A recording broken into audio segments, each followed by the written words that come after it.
Gospel of Luke, chapter 11, verses 33 to verse 54। और परमेश्वर के वचन को आदर देते हुए हम अपने स्थानों पे खड़े हो जाएंगे और वचन को पढ़ेंगे।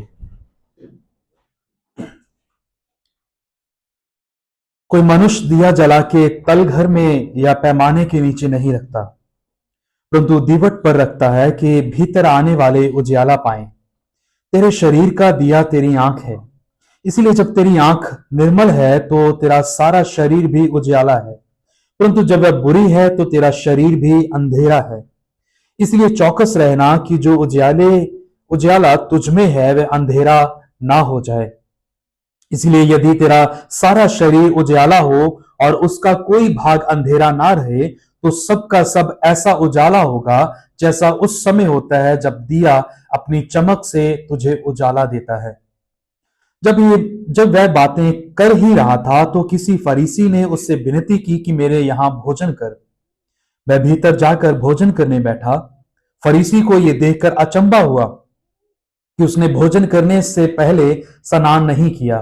प्रभु ने उससे कहा, हे फरीसियों, तुम कटोरे और थाली को ऊपर ऊपर से तो मांजते हो, परंतु तुम्हारे भीतर अंधेर और दुष्टता भरी है।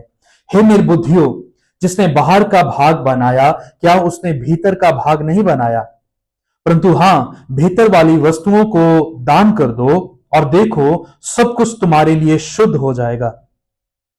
पर हे फरीसियों, तुम पर हाय, तुम पौदीने और सुदाब का सब भांति के साग पात का दसवां अंश देते हो, परंतु न्याय को और परमेश्वर के प्रेम को टाल देते हो।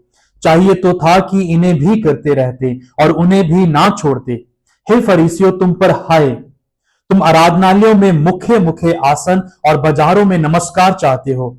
हाय तुम पर, क्योंकि तुम उन छिपी कब्रों के समान हो जिन पर लोग चलते हैं परंतु नहीं जानते। तब एक व्यवस्थापक ने उसको उत्तर दिया, हे गुरु, इन बातों के कहने से तो हमारी निंदा करता है। उसने कहा, हे व्यवस्थापकों, तुम पर भी हाय, तुम ऐसे बोझ जिनको उठाना कठिन है मनुष्यों पर लादते हो, परंतु तुम आप उन बोझों को अपनी एक उंगली से भी नहीं छूते। हाय तुम पर, तुम उन भविष्यवक्ताओं की कब्रें बनाते हो जिन्हें तुम्हारे ही बाप दादों ने मार डाला।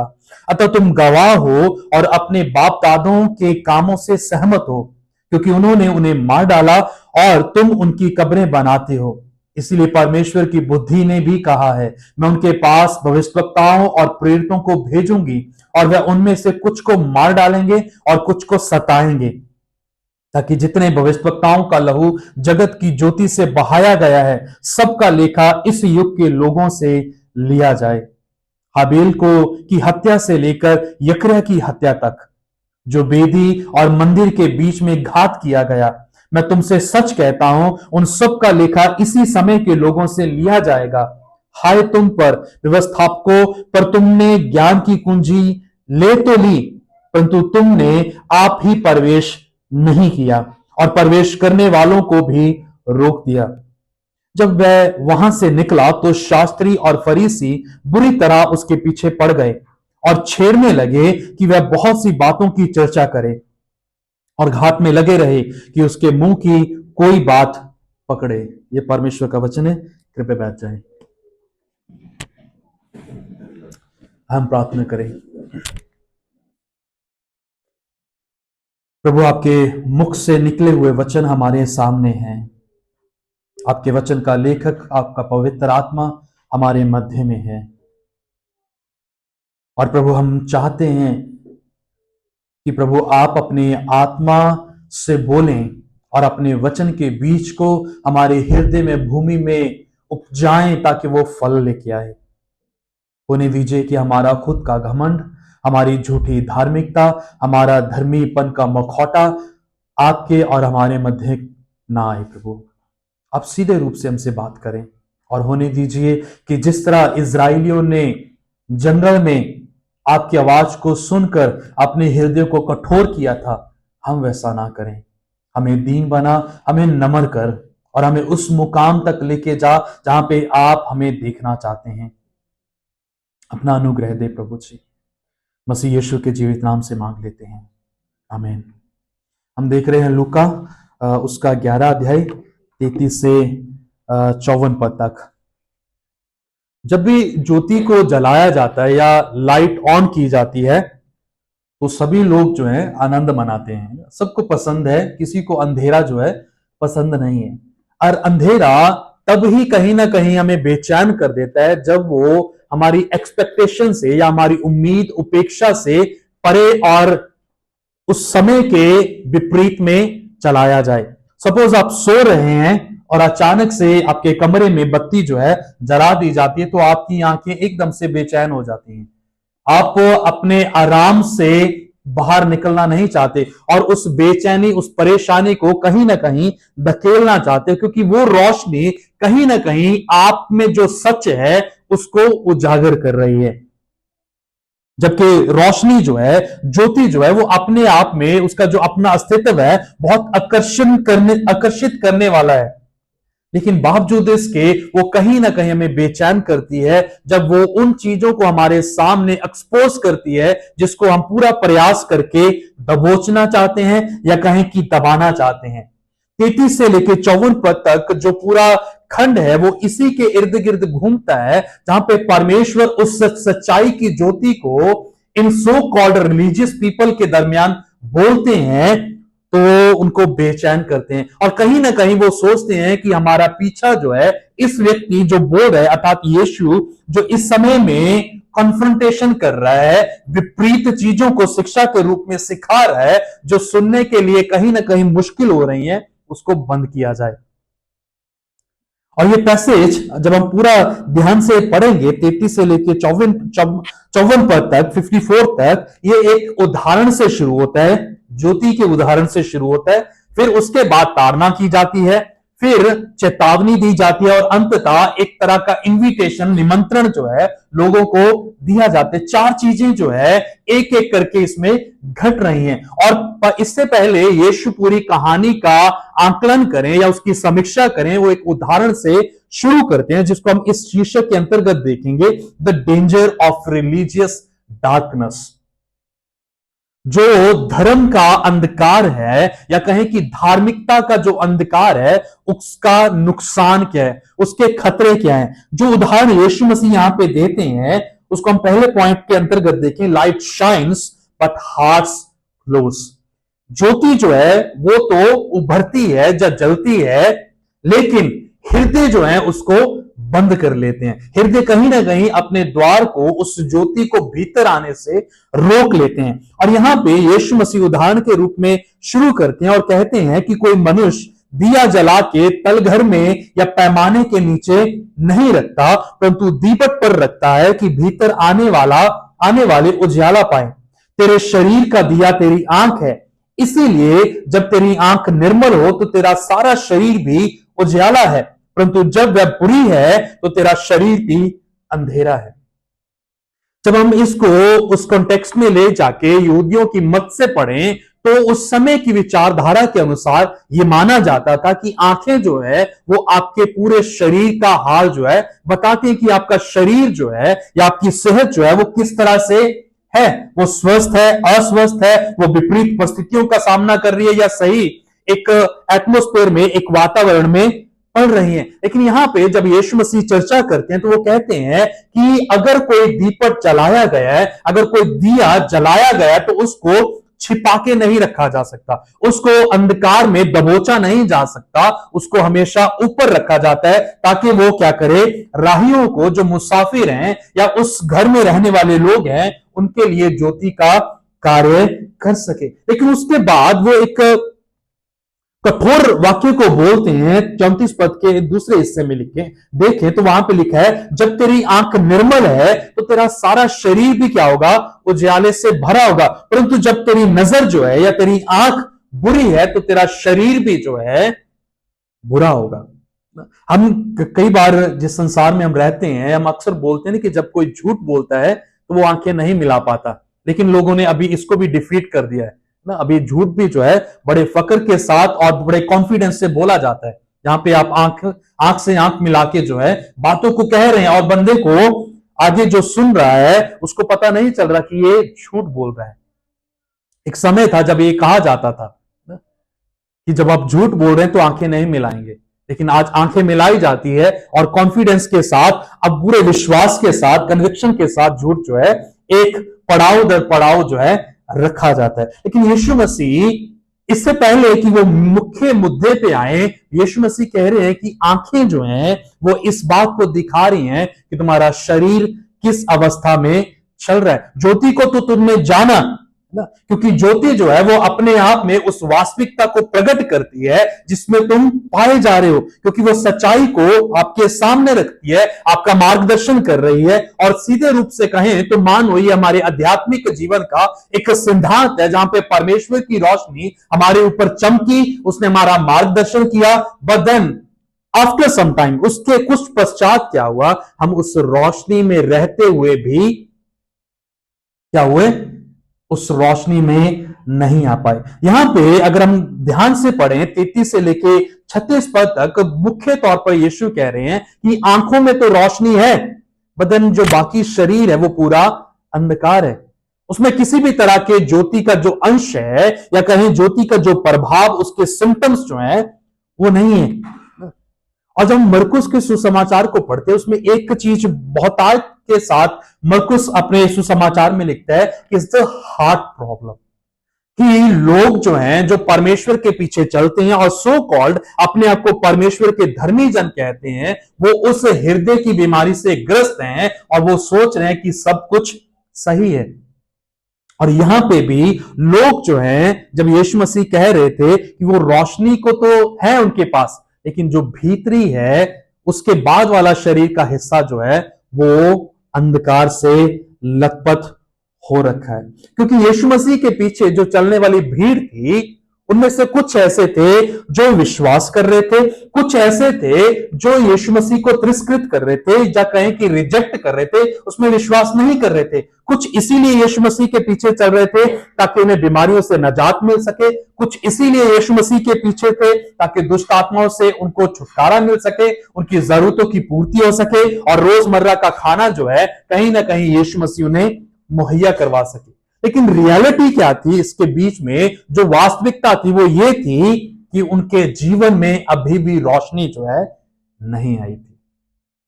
आज भी कलीसियाओं में और सो कॉल्ड चर्च में ऐसे लोग पाए जाते हैं जो बाहरी रूप से बड़े लगते हैं कि ये परमेश्वर के लोग हैं, और वचन उनके बारे में कहता है कि ये भेड़ के रूप में भेड़िए हैं, जो बाहर से बहुत आकर्षक लगते हैं कि मानो जैसे आत्मा के भय में और परमेश्वर के कलाम के तहत वो अपने जीवन को जी रहे हैं, लेकिन वो सच्चाई से क्या है, भटक चुके हैं। और सीधे तौर पर यीशु 33 पद में उन्हें कहता है कि यदि तुमने अपने दिए को जलाया है तो जरूरी है कि उसको पैमाने या तलघट के नीचे ना रखा जाए, उसको ऊपर रखा जाए, ताकि इस बात को प्रकट किया जा सके कि ज्योति वास्तव में उस जीवन में चमकी है।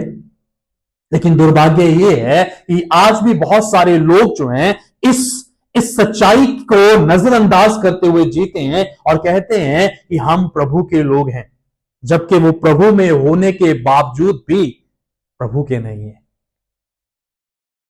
दूसरा कुरिन्थियों जब हम पढ़ते हैं वहां पे एक वाक्य आता है जहां पे पौलुस कहता है कि जब रोशनी आई उसने अंधकार को क्या किया, धकेल दिया, बाहर निकाल दिया, और अंधकार का जो साम्राज्य था उसको खत्म कर दिया। और हम जब अपने आप को जांचते हैं और कहीं ना कहीं अंदर अपने आप को एग्जामिन करते तो हम पाएंगे, जब हम दावा कर रहे हैं कि हम प्रभु के लोग हैं और हमने परमेश्वर को जाना है, तो क्या हम कन्विक्शन के साथ, विश्वास के साथ इस बात को कह सकते हैं कि मेरा पूरा जीवन जो है बदल गया है?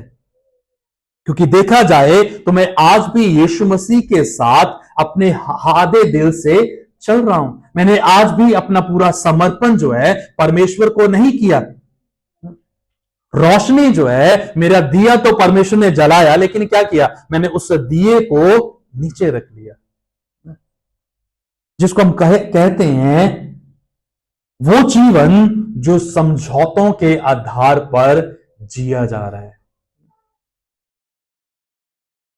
कि आप मसीह भी हो और मसीह के जो नियम कानून है आपको वो भी मानने की जरूरत नहीं पड़ती है। क्योंकि आप एक अच्छे अभिनेता, एक अच्छी अभिनेत्री बन चुके हैं, जहां से आप रिफ्लेक्ट कर पाते हैं कि आप प्रभु के लोग हैं।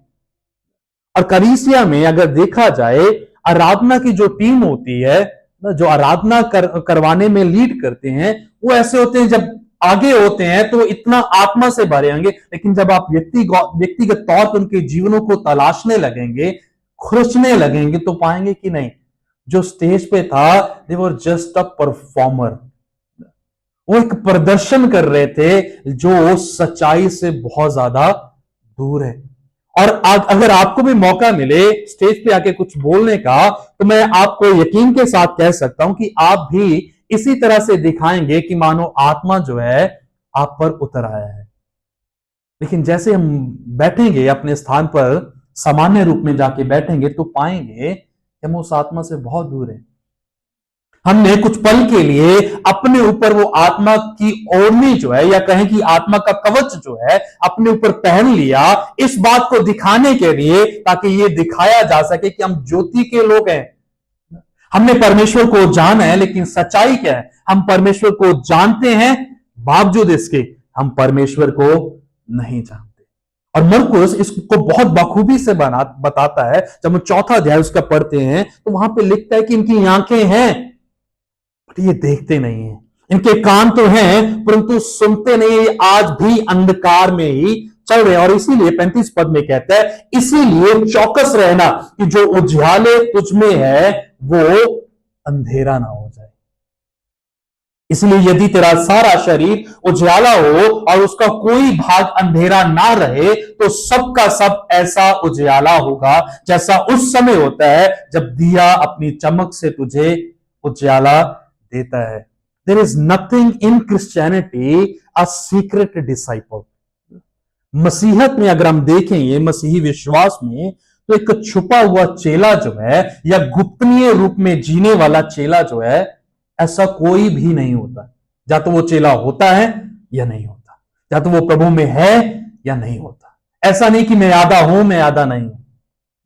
इसलिए जब हम प्रकाशित वाक्य भी जब पढ़ेंगे, तो वहां पे यीशु मसीह कलीसिया को कहता है कि तुम एक हो जाओ, या तो ठंडे हो जाओ या फिर गर्म हो जाओ, बीच का स्थान मत चुनो। और लेकिन दुर्भाग्य ये है कि majority of people in the church today are standing right there.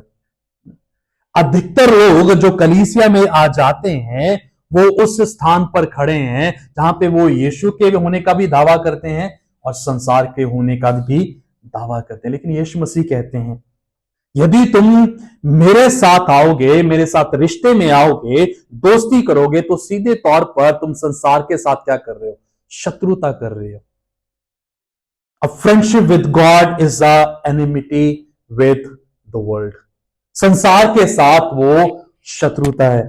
और यहां पे यीशु बोलते हैं कि चौकस रहो। अगर तुम सोचते हो कि तुम उजियाले में हो और बाकी तुम्हारा शरीर जो है, तुम्हारा जीवन जो है, वो अंधकार में जी रहा है, वो क्या होगा, धीरे धीरे करके क्या है, पूरे शरीर को भी अंधेरे में ले जाएगा। लेकिन होना क्या चाहिए? इसलिए यदि तेरा सारा शरीर उजियाला हो और उसका कोई भाग अंधेरा ना रहे, तो सबका सब ऐसा उजियाला होगा जैसा उस समय होता है जब दिया अपनी चमक से तुझे उजाला देता है। यानी कि मेरा खुद का जीवन जो है, मेरी बातें, मेरा देखना, मेरा बोलना, मेरा सुनना, मेरे जीवन के सारे पहलू जो हैं, जब इस बात को प्रकट करने लग जाएंगे कि मैं उजियाले में हूं, दैट मीन्स कि वो समय होगा जब दिया अपनी पूरी चमक पे चमक रहा होगा। और इसका सीधे रूप पर हमें उदाहरण मिलता है मूसा का, जो ये परमेश्वर के संग सिनै पर्वत पे था, और जब उसकी उपस्थिति से वापस लौटा लोगों के दरमियान, लोग कह रहे थे कि मूसा हमसे दूर चला जा, क्योंकि हम नहीं देख पा रहे जो रोशनी, जो ज्योति, जो चमक, जो नूर तेरे चेहरे पे है, हम उसको बर्दाश्त नहीं कर पा रहे। लेकिन जब हम पर्सनली अपने आप को एग्जामिन करें, क्या कम कहेंगे कि मेरे जीवन का कितना प्रतिशत हिस्सा जो है वो रोशनी में है, और कितना प्रतिशत हिस्सा जो है आज भी अंधकार में है। और आप देखेंगे कि जो रेशो होगी वो अंधकार वाले जीवन की ज्यादा होगी। हाँ, हम कह सकते हैं जैसे मैंने कहा कि we are good actors, we are good performers, हम अच्छा प्रदर्शन करने वाले अभिनेता हैं, हम अपने आप को जस्टिफाई कर लेंगे क्योंकि इतना समय हो गया हमें यीशु मसीह के साथ मसीह विश्वास में आए हुए। अभी हम जो है उलटफेर करना सीख चुके हैं, कहां पे बढ़ाना है, कहां पे घटाना है, कैसे सही साबित करना है, कैसे झुठलाना है, हमें अभी तक आ गया है, हम कर सकते हैं इजीली वो। लेकिन जब हम एकांत में बैठ के परमेश्वर से पूछेंगे और अपने आप का निरीक्षण करना शुरू करेंगे तो पाएंगे कि जो रेशो है गलत और सही की, ज्योति और अंधकार की, वो बहुत बड़ी है, बहुत बड़ा अंतराल है उसमें। क्योंकि आंखें तो रोशन में हो चुकी हैं, लेकिन हृदय ने उस रोशनी को आज भी अपने अंदर आने से रोक रखा है। क्योंकि कोई भी व्यक्ति जो है वो वचन को सुन सकता है, आराधना के गीत गा सकता है, इस तरह का कलीसिया में जुड़ सकता है, लेकिन बावजूद उसके वो अपने अंदरूनी जीवन से परमेश्वर की आवाज का अनुसरण करने के लिए, उसको फॉलो करने के लिए रेसिस्ट कर सकता है, इजीली उसको पीछे धकेल देगा। ये नहीं कि उसे सच का पता नहीं चला, बट ये कि उसने सच को माना नहीं। क्योंकि जब हम परमेश्वर के सामने अपने हृदय से ईमानदार होते हैं तो उसकी रोशनी जो होती है वो हमें अपनी ज्योति में, शिकंजे में ले लेती है, और हमारे अंदर से जो बुराइयां हैं, जो घमंड है, जो सेल्फ राइचियसनेस है, जो हिडन सिन है, छिपे हुए जो ब्लैक होल्स हैं, उसको क्या करती है, वो मिटाने लग जाती है। क्योंकि जब रोशनी आती है, what it does, it exposes, वो एक्सपोज कर देती है हर चीज को। हम जब अपने जीवन को देखें तो हम पाएंगे कि मेरे जीवन का आज भी बहुत सारा हिस्सा ऐसा है जो अंधकार में है। दूसरी चीज जब हम देखते हैं 37 पद में आगे बढ़ते हैं, जो इस बिंदु के अंतर्गत देखेंगे, looks right but wrong inside. दिखता अच्छा है लेकिन भीतर से क्या है, वो गलत है। दिखने में बहुत अच्छा लग रहा है, सुंदर लग रहा है, आकर्षित कर रहा है, लेकिन सच्चाई क्या है कि वो गलत है। 37 पद में लिखा है कि जब यीशु मसीह ये सारी बातें कर ही रहा था, सिखा रहा था अंधकार के बारे में, दिए के बारे में, ज्योति के बारे में, तो क्या हुआ, जब वह बातें कर रहा था तो किसी फरीसी ने उससे विनती की कि मेरे यहां भोजन कर।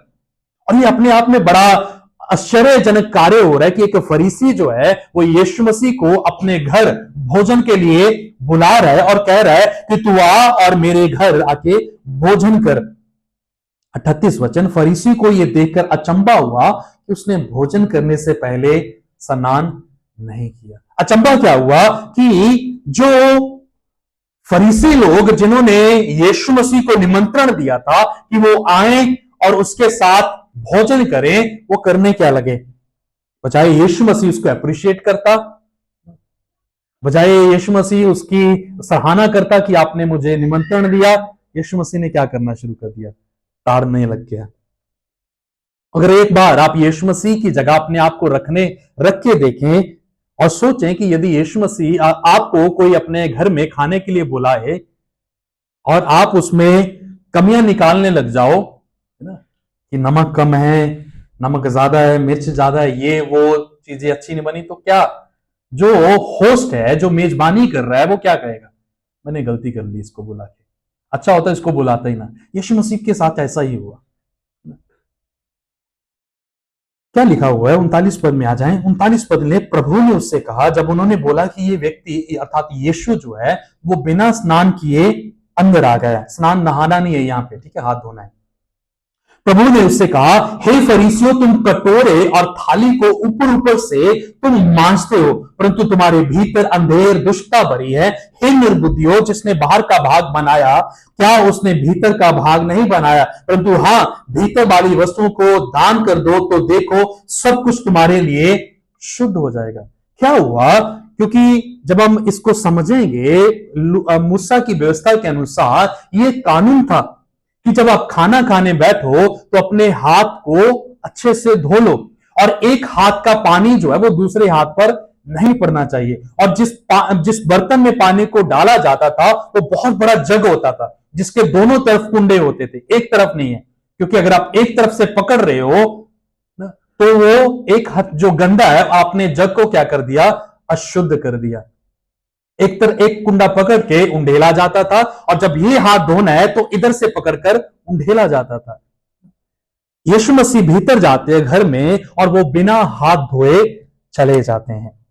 सबकी आंखें यीशु मसीह को देख रही हैं कि इसने क्या कर दिया। ये तो व्यवस्था का सिखाने वाला है, तरह तरह के लोगों को भाषण देता है, व्यवस्था में ये लिखा है, मूसा ये कहता है, परमेश्वर ये कहता है, सारा कुछ सिखा रहा है। लेकिन ये वो व्यक्ति है जो मूसा की व्यवस्था का खंडन कर रहा है या कहे कि उसको मान ही नहीं रहा।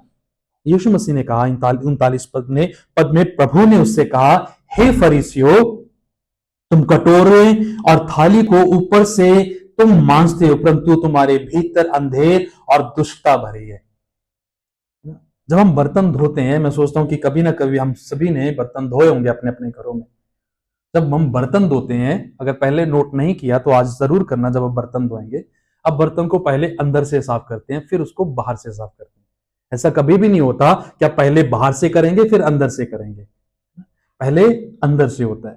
यहां पे यीशु जब फरीसी लोगों से बात करते हुए बोल रहे हैं, वो बोल रहे हैं कि जो तुम्हारे बर्तन है, एक मेटाफर के रूप में यीशु मसीह इस्तेमाल कर रहा है बात को कहने के लिए। बोलते कि जो तुम्हारे बर्तन है तुम उनको बाहरी रूप से साफ करते हो, लेकिन अंदर जो है क्या है, वहां पे अंदर अंधेर और दुष्टता भरी हुई है। हे निर्बुद्धियों, जिसने बाहर का भाग बनाया क्या उसने भीतर का भाग नहीं बनाया? परंतु हां, भीतर वाली वस्तुओं को दान कर दो तो देखो सब कुछ तुम्हारे लिए शुद्ध हो जाए। कौन थे? फरीसी लोग। फरीसी मीन्स जिसका ओरिजिनल वर्ड जो है, अगर हम उसको ग्रीक भाषा में, यूनानी भाषा में जाके सीखेंगे तो उसका मतलब होता है पखंडी,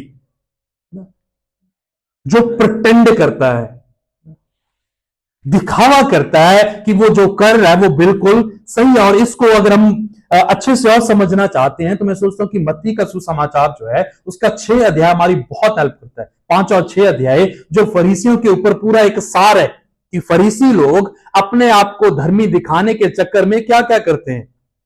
वो चौराहों में जाके खड़े हो जाते हैं, जोर जोर से मूसा के द्वारा दी गई व्यवस्था का उच्चारण करते हैं, जोर जोर से ऊंची आवाज में प्रार्थनाएं करते हैं ताकि वो लोगों के द्वारा देखे जाएं, लोगों के द्वारा सुने जाएं। लेकिन भीतर उनके मन में क्या भरा हुआ है? कड़वाहट, क्रोध, बुरी बातें, दुष्कामनाएं, ये सारी चीजें जो है अंदर जो है वो भरी होती हैं। एक साधारण सा उदाहरण देता हूं। हम सभी जो है अपने लिए कई तरह का परफ्यूम जो है इस्तेमाल करते हैं और वो ज्यादा इफेक्टिव तब होता है जब हम नहाए ना हो, तब ज्यादा इफेक्टिव होता है। लेकिन जब नहाए होते हैं तो वो ज्यादा जरूरत नहीं पड़ती है क्योंकि तब हम अच्छी स्मेल कर रहे होते हैं। हमारा ना नहाना या हमारे में से बू आना, उसको छुपाने के लिए क्या करते हैं? तरह तरह के सेंट लगाते हैं। मैं उसके खिलाफ नहीं हूं, मैं भी सुबह लगा के आया हूं। जब मैं लगा रहा था तो मुझे याद आया, पर मैं नहाया था। तो जब हम उसको लगाते हैं तो कहीं ना कहीं उसको छिपाने की कोशिश करते हैं कि हमारी जो स्मेल है वो अच्छी हो, वो लोगों को अट्रैक्ट करे। लेकिन अंदर क्या है? वो क्या है? दुर्गंध आ रही है जिसको हम छुपाने का प्रयास कर रहे हैं। और यहां पे यीशु मसीह फरीसियों को क्या बोल रहे थे कि तुम बाहरी रूप से बड़े संत लोग लगते हो, बड़े आराधक लगते हो, परमेश्वर के जन लगते हो, लेकिन तुम्हारा भीतरी मन क्या है? कड़वाहट से भरा हुआ है, ईर्ष्या से भरा हुआ है, दुष्कामनाओं से भरा हुआ है। हर वो चीज जो तुम्हें परमेश्वर के शत्रु बनाकर खड़े कर देती है वो तुम्हारे अंदर पनप रही है। लेकिन बाहर से आपने क्या ओढ़नी ओढ़ी हुई है कि आप परमेश्वर के लोग हो। जैसे पंजाब में बोला जाता है ना कि परमेश्वर के लोग जो है कलीसिया वाले, वो इतवार के दिन, रविवार के दिन दूत होते हैं और बाकी दिन भूत होते हैं। वो सही है, मुझे लगता है बहुत सही है वो, क्योंकि हमें पता है कि जब चर्च में बैठना है, how we need to behave, हमें पता है शांतमय तरीके से बैठना है, दिखाना है कि आज कलीसिया में है, आगे बाइबल खुली रहेगी, पता नहीं पढ़ भी रहे हैं या क्या चल रहा है दिमाग में, कुछ पता नहीं होता। यहां पे बैठे हैं, दिमाग कहीं और दौड़ रहा है, 100 तरह की प्लानिंग चल रही है, इसके बाद ये करना है, उसके बाद ये करना है, आज से ये करना है, वो सारी चीजें चल रही है, लेकिन यहाँ पे है ही नहीं है। लेकिन दिखने वाले को क्या लग रहा है? बड़ा समर्पण के साथ बैठा हुआ व्यक्ति, इतना समर्पण, प्रभु मुझे भी ऐसा दे। लेकिन सच्चाई क्या है? किसी को कुछ नहीं पता चल रहा। लेकिन यीशु मसीह यहां पे उनके हृदय की सच्चाई को जानते हुए फरीसियों से कह रहे थे कि तुम क्या कर रहे हो? अपने जीवन को बाहर से तो मांझ रहे हो, you are designing your bodies very well, बहुत अच्छे से आप उसको सजा रहे हो, लेकिन सच्चाई उसके साथ क्या है कि तुमने अपने जीवन को भीतर से नहीं सजाया। आज भी अगर आप देखें, आपको गुस्सा आता है तो आप अब्यूजिव भी हो जाते हो। आज भी जब आपको गुस्सा होता है, आपके मुंह से वो बातें निकलती हैं जो नहीं निकलनी चाहिए, क्योंकि कहीं ना कहीं वो आज भी जिंदा है। क्योंकि मैं सिर्फ बाहर से उसको बेहतर बनाने में प्रयास कर रहा हूं, उसको अंदर से सोचने के लिए या उसको बेहतर करने के लिए मैं कुछ काम कर ही नहीं रहा। लेकिन यीशु मसीह क्या कह रहे हैं कि तुम जो फरीसी हो, तुम कटोरे और थाली को ऊपर से तो मांजते हो, परंतु तुम्हारे भीतर अंधेर और दुष्टता भरी है। हे निर्बुद्धियों, जिसने बाहर का भाग बनाया, क्या उसने भीतर का भाग नहीं बनाया? जिसने मुझे बाहरी सौंदर्य दिया है, खूबसूरती दी है, तो क्या उसने मेरा हृदय नहीं बनाया? परमेश्वर कह रहे हैं 41 पद, परंतु हाँ, परमेश्वर ने बनाया है, भीतर वाली वस्तुओं को क्या करो? तुम दान कर दो, है ना?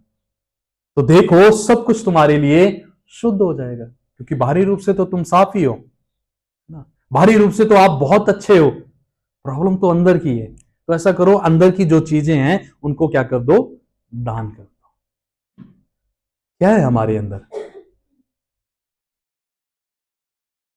क्या है हमारे जीवन में ऐसा जिसके ऊपर आज भी हम पूरा प्रयास करके बैठे हैं कि वहां पे परमेश्वर की रोशनी जो है ना जाए? क्योंकि जैसे ही परमेश्वर की रोशनी जाएगी, क्या होगा? पहला, डिस्कंफर्ट आएगा, बेचैनी लग जाएगी हमें, और दूसरा, हम उस रोशनी से भागने लग जाएंगे।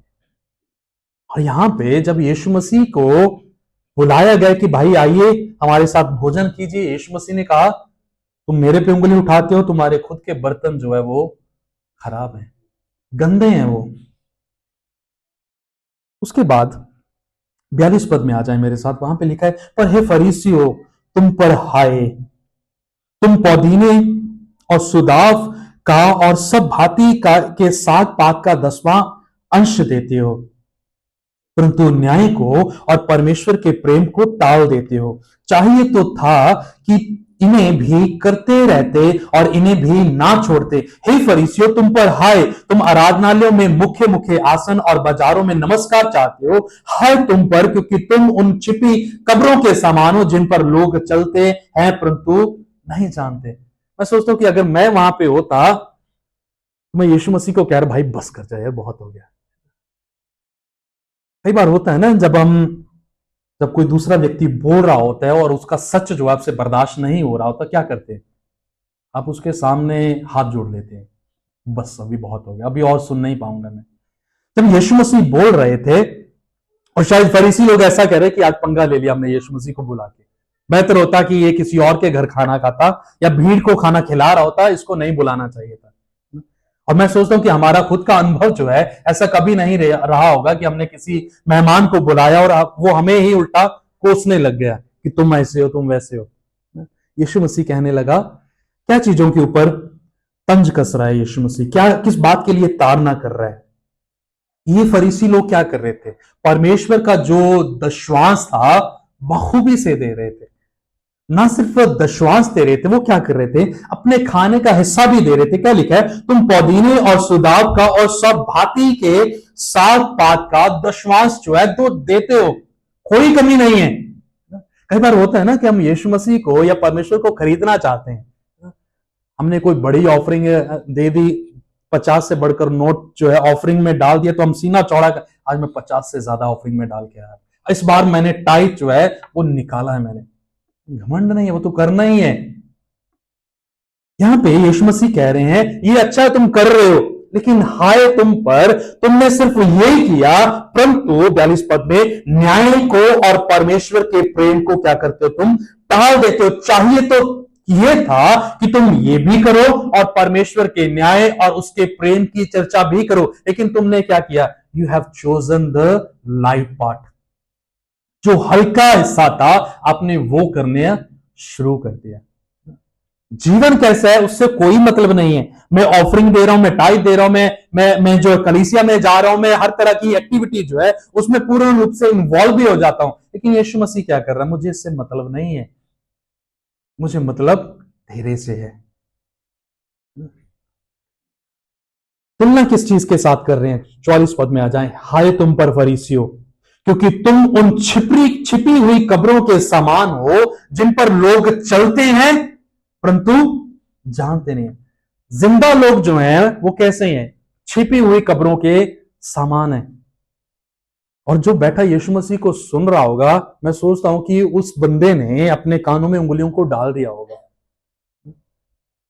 कि नहीं और नहीं सुना जाएगा, कि तुम क्या हो, छिपी कब्रों के समान हो जिन पर लोग चल रहे हैं परंतु जानते नहीं है। और कहीं ना कहीं अगर हम व्यक्तिगत तौर पे अपने जीवन को जांचना करें, उसको खरोचना शुरू करें, उसको लेयर बाय लेयर उतारना शुरू करें, तो हम पाएंगे कि हम इससे ज्यादा दूर नहीं है। हम भी उन छिपी हुई कब्रों पे कहीं ना कहीं चल रहे हैं परंतु जानते नहीं, क्योंकि कहीं ना कहीं हमने वो आर्टिफिशियल जो सौंदर्य है, ब्यूटी जो है, उसको अपने ऊपर उंडेल दिया है, जो इस बात को बार बार हमें बताता रहता है या बताती रहती है कि हम जो है मसीह के हैं। मैं प्रार्थना करता रहता हूं, मैं जब खाना खाता हूं तब परमेश्वर का धन्यवाद कर लेता हूं, जब मैं बाहर जाता हूं या घर वापस आता हूं मैं प्रार्थना कर लेता हूं, मैं चर्च जाता हूं, मैं सो एंड सो चीजें कर लेता हूं जो इस बात का दावा करती है कि मैं क्रिश्चियन हूं। बट यीशु मसीह कहते हैं मुझे उसमें इंटरेस्ट नहीं है। और बहुत कठोर वाक्य जब हम यशायाह की पुस्तक पढ़ते हैं, उसका पहला अध्याय पढ़ते हैं, वहां पे आता है यीशु परमेश्वर कहते हैं कि कौन चाहता है कि तुम मेरे आराधनालयों को अपने पैरों से आके रोंदो। मैं चाहता ही नहीं कि तुम आओ चर्च। बड़ी कठोर बात है। परमेश्वर कहते हैं मैं चाहता नहीं कि तुम मेरे स्थान में आके मेरे स्थानों को, परमेश्वर के मंदिर को अपने पांव से रोंदो, क्योंकि तुम्हारे हाथ जो हैं वो खून से भरे हुए हैं। तुम्हारे मुंह जब खुलता है तो वो झूठ बोलता है। जो तुम्हारे मन में उत्पन्न होता है वो विचार दुष्कामना के हैं। और तुमने कहीं ना कहीं परमेश्वर की जगह पे हर बाकी चीज को जो है रख लिया। मैं चाहता ही नहीं कि तुम जो है मखौटियापन लेके मेरे सामने आओ। और हम उसकी किताब में जब आते हैं तो वहां पे लिखा है, जहां पे परमेश्वर के लोग कह रहे थे कि हम परमेश्वर को मूर्ख बना लेंगे। परमेश्वर को क्या पता चलेगा, परमेश्वर को पता चलता है। और इसलिए यहां पे यीशु कह रहे फरीसियों को कि हाय तुम पर, हाय तुम पर जब तुम ऐसा कर रहे हो, हाय तुम पर जब तुम दशवांश निकालते हो, हाय तुम पर जब तुम आराधनालयों में मुख्य मुख्य आसन और बाजारों में जाके नमस्कार करते हो। हाय तुम पर, क्योंकि तुम उन छिपी हुई कब्रों के समान हो चुके हो जिन पर तुम चलते हो परंतु जानते नहीं। अभी फरीसियों के बारे में यीशु मसीह बोल ही रहे थे तो यीशु मसीह को एक दूसरा व्यक्ति दिख गया है 45 पद में। तब एक व्यवस्थापक उसने उत्तर दिया, हे गुरु, इन बातों के कहने से तू हमारी निंदा करता है। साधारण भाषा में क्या हुआ, मिर्ची लगी। ये तो हमें भी पड़ गया। ये तो ना सिर्फ फरीसियों को परंतु ये तो क्या कर रहा है, हमारी भी निंदा कर रहा है ना। शिक्षा को देने वाला जो मूसा की जो व्यवस्था थी उसको सिखाता था लोगों को, और वो कहने लगा, हे गुरु, तो इन बातों के कहने से क्या कर रहा है, हमें भी झूठा ठहरा रहा है। तो हम तो व्यवस्था पे चल लेते हैं। और यीशु मसीह कहते कि तुम पर भी आए, तुम ऐसे बोझ जिनको उठाना कठिन है मनुष्यों पर लादते हो, परंतु आप उन बोझों को अपनी एक उंगली से भी नहीं छूते। हाय तुम पर, तुम उन भविष्यवक्ताओं की कब्रें बनाते हो जिन्हें तुम्हारे ही बाप दादाओं ने मार डाला, तुम गवाह हो अपने बाप दादों के कामों से और तुम उसके साथ क्या होते हो, सहमत होते हो। और मैं सोचता हूं कि ये पूरा खंड पढ़ना जो है काफी काफी समस्यादायक है। वो बहुत कठोर शब्दावली का इस्तेमाल यीशु यहां पे कर रहे हैं। यीशु मसीह कह रहे हैं कि तुम जो सो कॉल्ड सिखाने वाले हो, टीचर्स हो, जो व्यवस्था को जानते हो, और आज के युग में कहा जाए जो बाइबल कॉलेज में पढ़ाते हैं या किसी न किसी रूप से शिक्षक हैं, चर्च में सिखाते हैं, उनको यीशु मसीह कह रहा है कि तुमने वचन को क्या कर लिया, अपने अपने अपने विचारों के आधार पर उसको इस्तेमाल कर रहे हो, तोड़ मरोड़ रहे हो। जहां पे लगता है कि इसको इस तरह से बता देंगे काम सुलझ जाएगा, इसको इस तरह से करेंगे हो जाएगा, खुद नहीं करते हैं। क्या करते हैं? हाय तुम पर 46 पद देखें, तुम ऐसे बोझ जो है जिनको करना कठिन है मनुष्यों पर लादते हो, परंतु तुम आप उन बोझों को अपनी एक उंगली से भी नहीं छूते। जैसे एक जो वाक्य वचन में आता है जिसको बहुत बार मसीही कल्चर में या मसीही संस्कृति में मैनिपुलेट किया जाता है, वो आता है कि wife must submit themselves to their husbands, कि पत्नियों को चाहिए कि वो अपने पतियों की अधीनगी में रहें।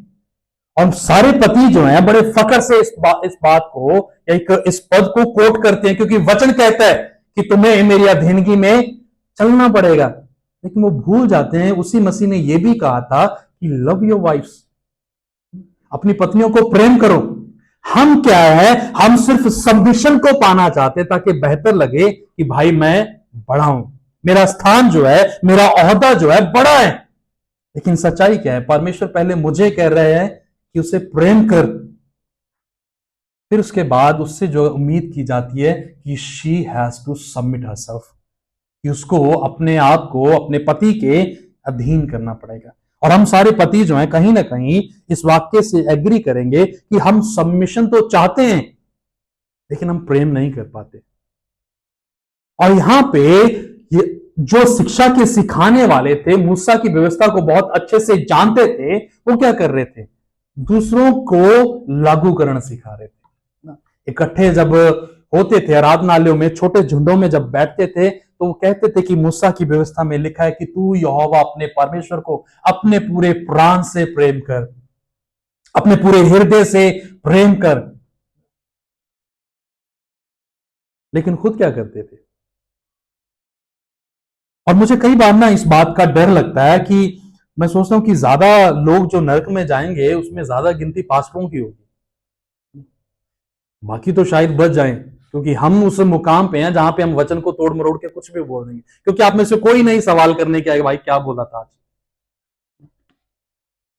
अधिकतर लोग संख्या जो है अधिकतर नरक में जाने वालों की पासवानों की होगी, बाइबल कॉलेज में पढ़ाने वाले टीचर्स की होगी, जो कहते भाई सारा ज्ञान इधर ही है, जो वचन को ट्विस्ट करते हैं अपने मतलब को देने के लिए। और साफ साफ यीशु कहते हैं उन बोझों को अपनी एक उंगली से भी तुम क्या करते हो, नहीं छूते, not a part of it. इतना सा भी तुम व्यवस्था पे नहीं चलते, परंतु तुम क्या करते हो? 47 पद, हाय तुम पर भी, तुम उन भविष्यवक्ताओं की कब्रें बनाते हो जिन्हें तुम्हारे ही बाप दादाओं ने मार डाला था, अतः तुम गवाह हो और अपने बाप दादों के कामों से सहमत हो, क्योंकि उन्होंने उन्हें मार डाला और तुम उनकी कब्रें बनाते हो और उन कब्रों पे बार बार तुम क्या करते हो, जाते रहते हो। अच्छा किया था हमारे बुजुर्गों ने ना, हमारे पूर्वजों ने। देखिए 49 पद में देखें, परमेश्वर कहते हैं कि परमेश्वर की बुद्धि जो है इस बात को कह रही है कि मैं उनके पास भविष्यवक्ताओं और प्रेरितों को भेजूंगी और वे उनमें से कुछ को मार डालेंगे और कुछ को सताएंगे। और फरीसी लोग क्या कर रहे थे? यही तो कर रहे थे। लेकिन 50 पद, ताकि जितने भविष्यवक्ताओं का लहू जगत की उत्पत्ति से बहाया गया है सबका लेखा यीशु मसीह क्या कहते हैं, एक एक करके लिया जाएगा, सबका लेखा लिया जाएगा।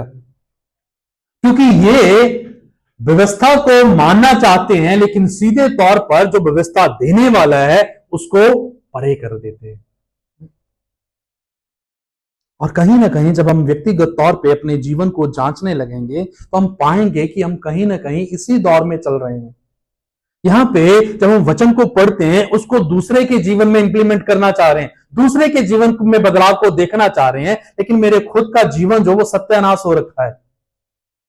जब प्रार्थना की बारी आती है, वचन पढ़ने की, सुनने की या बोलने की बारी आती है, तो मानो कि आत्मिकता जो है मेरे में इतना आ जाता है, परमेश्वर का आत्मा ऐसे मुझे पकड़ लेता है जैसे मानो पता नहीं क्या हो गया हो। लेकिन जैसे ही सब कुछ सामान्य होता है, जब चीजें अपनी अपनी जगह पे लौट जाती हैं, तो मेरा जीवन जो है वो एक बदबूदार बन जाता है, जहां पे कोई भी पास आना नहीं चाहता। किसी परमेश्वर के दास ने इस वाक्य को कहा था, if you never been alone you can never be a righteous person. अगर आप परमेश्वर के साथ कभी अकेले में नहीं बैठे हो, आप कभी भी धर्मी नहीं हो सकते हो, क्योंकि धर्मी जन ही परमेश्वर के साथ एकांत में बैठ पाएगा। दूसरे व्यक्ति को बेचैनी होने लग जाएगी। और हमारी धार्मिकता सीधे तौर पर इन पैमानों के अंतर्गत मापी जाती है कि हम कितना परमेश्वर के साथ एकांत में बैठे हुए हैं, दूसरों के साथ नहीं। जब चेन प्रेयर चल रही है या ग्रुप में प्रार्थना हो रही है तब नहीं, तब तो हम मुखौटिया पहनकर कुछ भी बोल देंगे, हमें दिखा देंगे हमें, क्योंकि हमें जब आराधना चल रही है, भावुकता फैली हुई है, इमोशंस के साथ हम अपनी आवाज को चेंज कर लेंगे, अपनी आवाज में उस कंपन को भी ले आएंगे। हमें पता है कैसे करना है, क्योंकि काफी समय हो गया हमें आराधना परमेश्वर की करते हुए, हमें पता है कैसे चीजों को करना है। लेकिन जब हम एकांत में परमेश्वर के साथ बैठेंगे, वो पैमाना होगा, वो मापदंड होगा कि मैं कितना मसीह को प्रेम करता हूं। और यहां पे व्यवस्था के सिखाने वाले धर्म गुरु फरीसी लोग इस बात को चिता रहे थे कि हम बाहरी रूप से बहुत आकर्षित हैं, बहुत सुंदर है, लेकिन उनके भीतर जो है बहुत कुछ भरा है, जिसको परमेश्वर चाह रहे थे कि उनके जीवन से वो सारी चीजें जो है निकल जाएं। 51 पद में है, 51 पद में हाबिल और यक्रिया का जिक्र आता है यहां पे। और ऐसा प्रतीत होता है कि परमेश्वर अचानक से हाबिल का पुराने नियम से और यक्रिया का जिक्र क्यों करने लग गए। लिखा है 51 पद में, हाबिल की हत्या से लेकर जकरिया की हत्या तक जो वेदी और मंदिर के बीच में घात किया गया, मैं तुमसे सच कहता हूं कि उन सब का लेखा इसी समय के लोगों से लिया जाएगा। जब आप इब्रानी बाइबल पढ़ेंगे और उसके इंडेक्स को देखेंगे, तो उसमें पहली किताब इब्रानी में जो है वो उत्पत्ति है, और अंतिम किताब जो है वो दूसरा इतिहास है।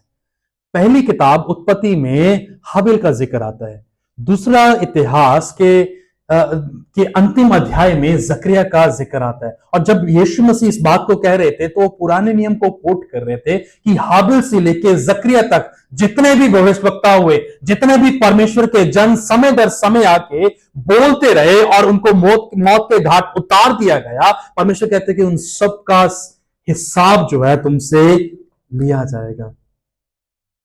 और आज भी जब हम अपने देश में देखते हैं, बहुत सारे लोगों का लहू जो है, जो परमेश्वर की गवाही के लिए खड़े होते हैं, बहाया जा रहा है, और उनका लहू भी परमेश्वर के सामने चिल्ला रहा है। और परमेश्वर कहता है कि अभी समय है, क्योंकि और इसमें जोड़े जाएंगे और अंत में सबका न्याय जो है परमेश्वर करेगा। जिस तरह हाबिल और जकरिया का जिक्र यहां पे आ रहा है, परमेश्वर कहते हैं कि इन सब का लेखा जो है इसी समय के लोगों से लिया जाएगा। किस समय के लोगों से? जब यीशु मसीह बोल रहा था, उन लोगों से जो पखंडी थे, उन लोगों से जो परमेश्वर के होने का दावा कर रहे थे कि हमारा तो भाई पहला प्रेमी यीशु है, मैं तो जब सुबह उठता हूं पहले यीशु से ही बात होती है, उसके बाद में देखता हूं मुझे करना क्या है। लेकिन सच्चाई क्या थी? मैं बाहरी रूप से तो चमकदार लग रहा था, बड़ा आकर्षित करने वाला लग रहा था, लेकिन सच्चाई क्या थी कि मैं अंदर से बहुत मैला, गंदा और बदबूदार हूं। 52 पद में देखें, तीसरी चीज जो यहां पे देखते हैं, जो कामों में विश्वास किया जा रहा था लेकिन रिश्ता नहीं था। मोर डीड्स लेस रिलेशनशिप।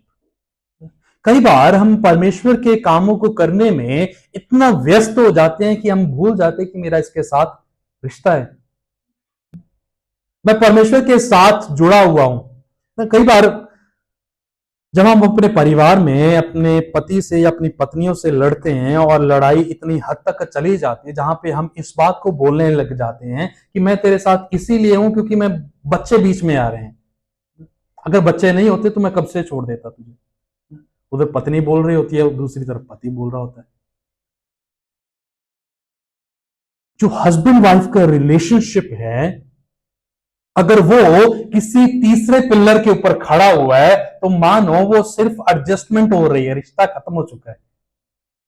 यहां पे ये लोग जो हैं, रिलीजियस लोग या कहीं धर्मगुरु या फिर व्यवस्था के सिखाने वाले लोग जो थे, वो काम कर रहे थे, दशवांश भी दे रहे थे, बाइबल भी उस समय की जो थी, पुराना शास्त्र जो था उसको पढ़ रहे थे, आराधनालय भी जाते थे, सारा अरेंजमेंट भी देखते थे, सब कुछ कर रहे थे, but actually they didn't have the relationship with God।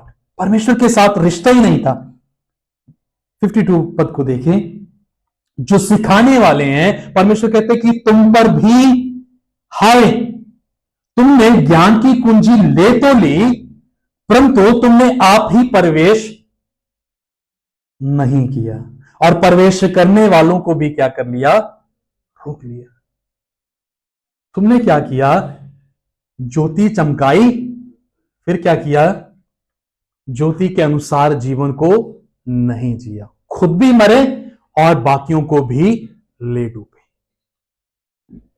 आज जब हम परमेश्वर के पीछे चलते हैं, हमारे सामने सबसे बड़ी चुनौती ये नहीं है कि हम परमेश्वर को कितना जानते हैं, चुनौती ये है कि हम जितना परमेश्वर को जानते हैं, क्या हम उस सब का अभ्यास जो है अपने जीवन में कर रहे हैं। ये है चुनौती हमारे सामने। हमारा लक्ष्य ये नहीं है कि हमने परमेश्वर के बारे में सब कुछ जाना, जो इम्पॉसिबल है जब तक हम यहां पे हैं।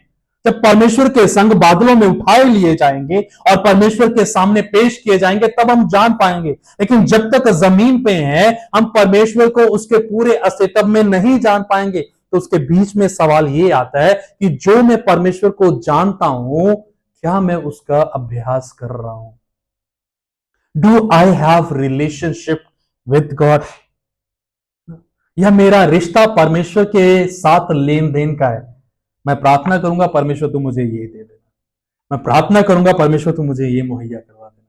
अगर इसके ऊपर टिका हुआ है तो मान लीजिए कि मेरा और परमेश्वर का रिश्ता है ही नहीं, वो सिर्फ लेन देन चल रहा है। और यीशु मसीह सीधे तौर पर कह रहे हैं कि ये वो लोग हैं जिनके पास ज्ञान की कुंजी थी। कौन से ज्ञान की? परमेश्वर के ज्ञान की। परमेश्वर का ज्ञान क्या है? स्वयं यीशु मसीह है। जिनके पास यीशु मसीह था, उनको क्या किया, उन्होंने उसको ले तो लिया, परंतु उसमें प्रवेश नहीं किया, उसके अनुसार अपने जीवन को जिया ही नहीं। ना सिर्फ खुद जिया, परंतु दूसरों के लिए भी वो ठोकर का कारण बन गए। और आज भी जब हम अपने आप को देखेंगे और जांचेंगे तो हम पाएंगे, अधिकतर बजाय इसके कि हम आशीष का कारण बने, हम ठोकर का कारण बने हुए हैं। होना नहीं चाहिए था। लोग हमारे जीवन को देखकर परमेश्वर का धन्यवाद करना चाहिए था, परमेश्वर की महिमा करनी चाहिए थी। लेकिन होता क्या है,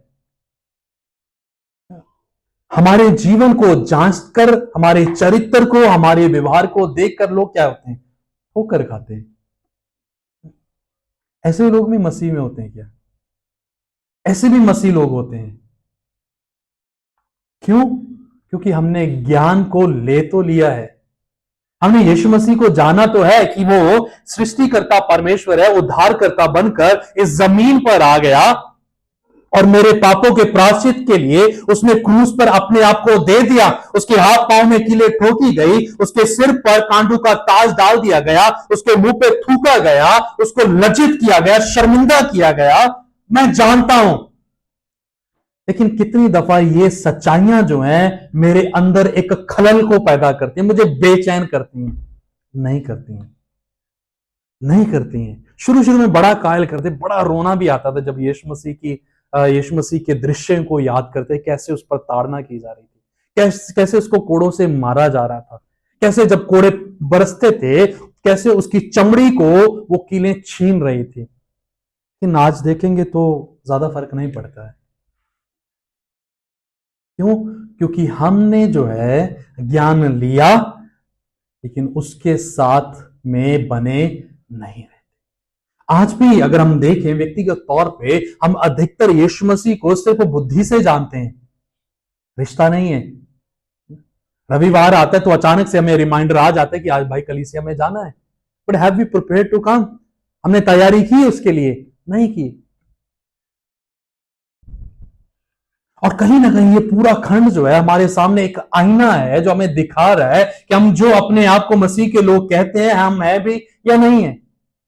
हम लोगों को बचाने के चक्कर में पड़े हुए हैं कि हम लोगों को सुसमाचार सुनाए, उनका जीवन बदले, खुद का जीवन सत्यानाश हो। हमारा खुद का जीवन में जो है वो करंट जो है परमेश्वर के प्रति कनेक्शन जो है वो खत्म हो रखा है। आज भी अगर मैं चर्च में ना जाऊं तो मुझे ज्यादा फर्क नहीं पड़ता, अगर मैं बाइबल ना पढ़ूं तो मुझे फर्क नहीं पड़ता, अगर मैं दुआ प्रार्थना ना करूं तो मुझे फर्क नहीं पड़ता, अगर मैं लोगों के साथ संगति ना करूं मुझे फर्क नहीं पड़ता, क्योंकि सब कुछ तो चल ही रहा है, चल रहा है सब कुछ। और जब यीशु मसीह ने ये कहा, व्हाट वाज देयर रिस्पॉन्स? क्या रिस्पॉन्स हुआ? 53 पद देखें। जब वह वहां से निकला तो शास्त्री और फरीसी बुरी तरह उसके पीछे पड़ गए और छेड़ने लगे कि वह बहुत सी बातों की चर्चा करे और घात में लगे रहे कि उसके मुंह की कोई बात को पकड़े और क्या करे, उसको नुकसान दे। होना क्या चाहिए था?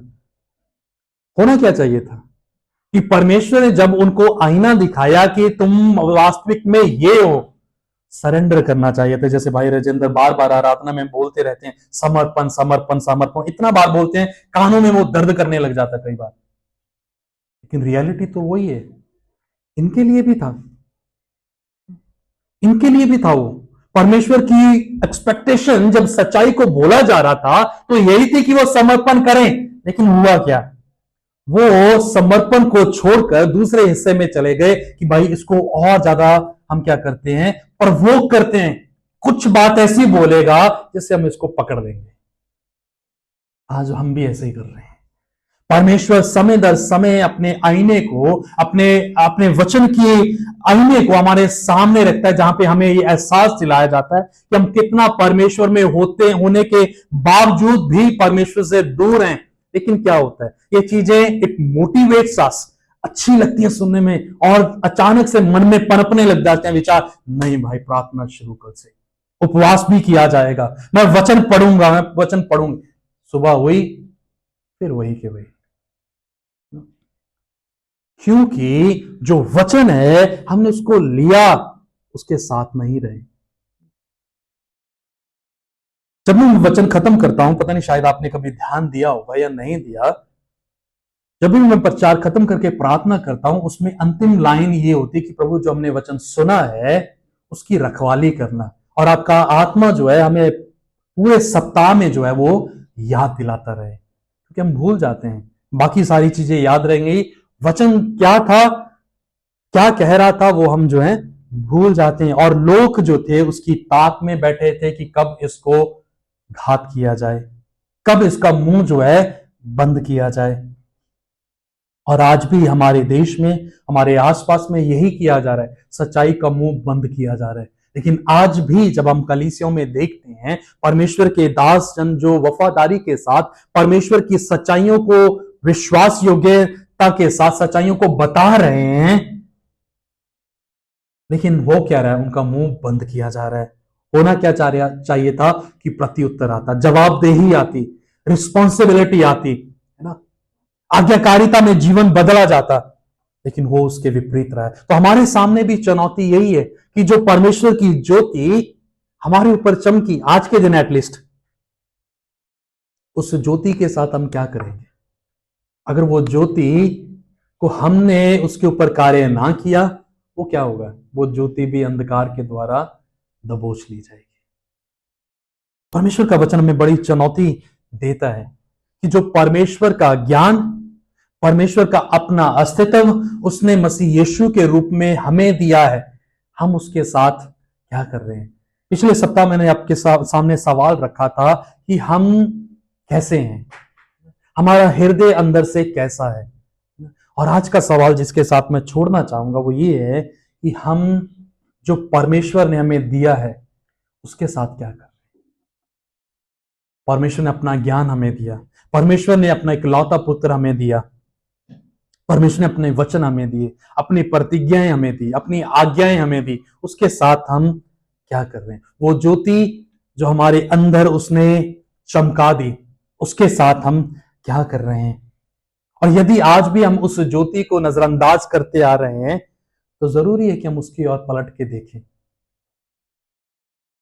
क्योंकि वचन की सच्चाई जो ये है कि अगर वचन परमेश्वर का मुझे बेचैन नहीं कर रहा,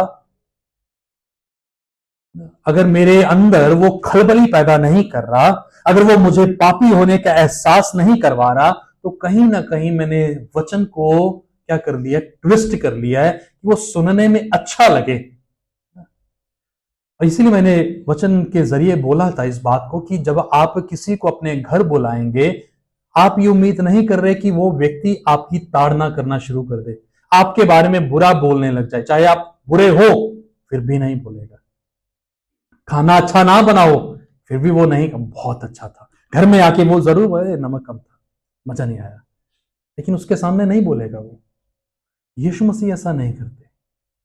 उसको फर्क नहीं पड़ता कि कौन उसके बारे में क्या सोचेगा, उसको फर्क ये पड़ता है कि जो सच्चाई वो स्वयं है, उस सच्चाई को कैसे वो दूसरों के साथ कम्युनिकेट कर रहे।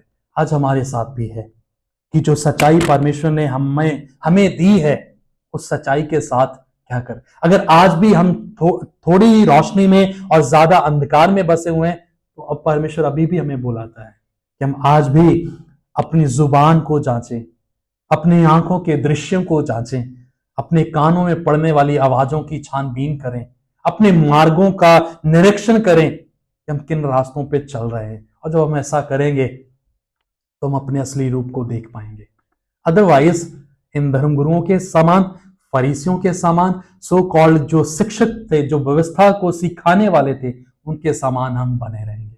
बाहर से सुंदर, अंदर से बदबूदार। आइए हम इन वचन के ऊपर जाएं और ध्यान लगाएं जो परमेश्वर ने हमसे कहा है, जो परमेश्वर हमसे बोल रहा है, हम उसको अस्वीकार ना करें जैसा इजराइलियों ने जंगल में किया था। उन्होंने परमेश्वर की आवाज को सुना लेकिन नजरअंदाज कर दिया। उन्होंने अपने हृदय को कठोर कर लिया ताकि परमेश्वर की आवाज उन तक ना पहुंचे। तो यदि परमेश्वर का आत्मा जो हमारे मध्य में है, उसने आपके साथ कोई बात की है, तो परमेश्वर के सामने उसका अंगीकार करें, मान लें, क्योंकि बेहतर है कि हमारी सच्चाई परमेश्वर के सामने हो, बजाय इसके कि हम झूठ बोलकर परमेश्वर का मजाक बनाएं। हम अपनी झूठी धार्मिकता लेकर अपने आप को सच्चा साबित करें, जब परमेश्वर सीधे रूप पर हमें कह रहा है कि तुम मेरे आंगनों में क्यों रोंदने के लिए बार बार चले आते हो। हम जांच लें अपने आप को कि जो परमेश्वर ने हमारे साथ किया है, हमारे लिए किया है, वो बहुमूल्य है, उसकी कीमत नहीं लगाई जा सकती। वो अद्भुत है, वो बेशकीमती है, वो अनमोल है जो उसने किया है। और हम परमेश्वर से इस बात को कहें कि परमेश्वर मेरी सहायता कर, मुझे उस घमंड से बचा जो मेरे और आपके दरमियान खड़ा हुआ है। वो सारी दुष्कामनाएं और बुरी बातें जो मेरे और आपके दरमियान खड़ी हुई है, वो बुरा चरित्र, बुरा व्यवहार जो मेरे और आपके बीच में खड़ा हुआ है, ताकि प्रभु मैं उस चुंगी लेने वाले के समान आपके सामने आ सकूं, बजाय इसके कि मैं फरीसी होने के नाते अपने झूठी धार्मिकता का ढोंग करूं। और परमेश्वर से कहें कि प्रभु आप सहायता करें, जो वचन आपने हमें दिए हैं उसकी रखवाली करें प्रभु, उसकी सुरक्षा करें, और आपका आत्मा हमारे साथ सदैव बना रहे, हमें याद दिलाता रहे कि बिना आपके हम कुछ नहीं कर सकते हैं। आप सहायता करें प्रभु जी। और जब हम प्रभु